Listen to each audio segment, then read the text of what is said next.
dari kelompok 3 akan mempresentasikan hasil kerja kelompok kami dengan materi penganggaran modal atau capital budget. Baik, sebelum itu izinkan kami memperkenalkan diri terlebih dahulu. Perkenalkan, saya Nurhaliza selaku moderator sekaligus pemateri pertama, dan di samping kanan saya ada... Perkenalkan, nama saya Desi Ratnasari selaku pemateri 2.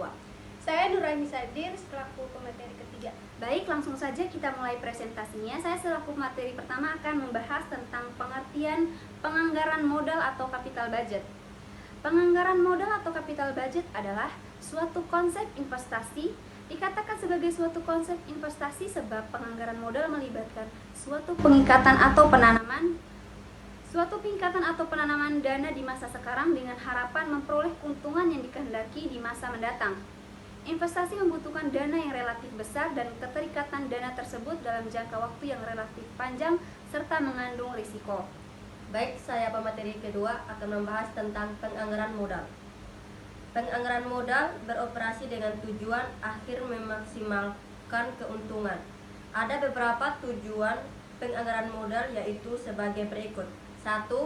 Membantu bisnis memprioritaskan investasi dan mengalokasikan sumber daya keuangan.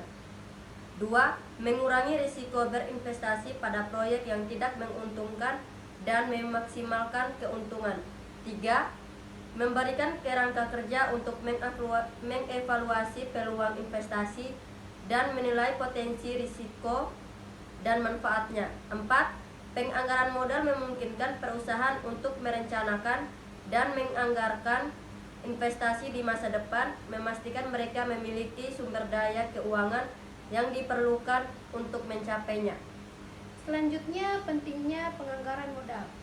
Capital budget atau penganggaran modal sangat penting bagi perusahaan karena di dalamnya terdapat jumlah biaya yang besar, sedangkan manfaatnya baru dapat dinikmati dalam jangka panjang.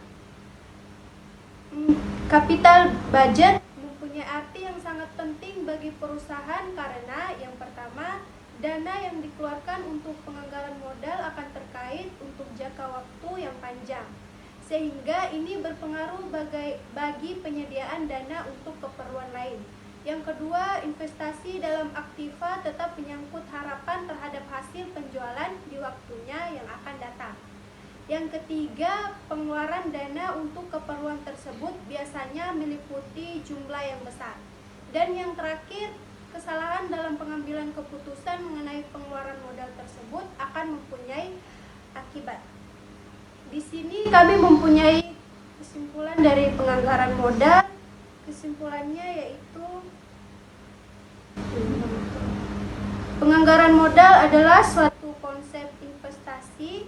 Dikatakan sebagai suatu konsep investasi sebab penganggaran modal melibatkan suatu pengikatan atau penanaman dana di masa sekarang dengan harapan memperoleh keuntungan yang dikehendaki di masa yang akan mendatang.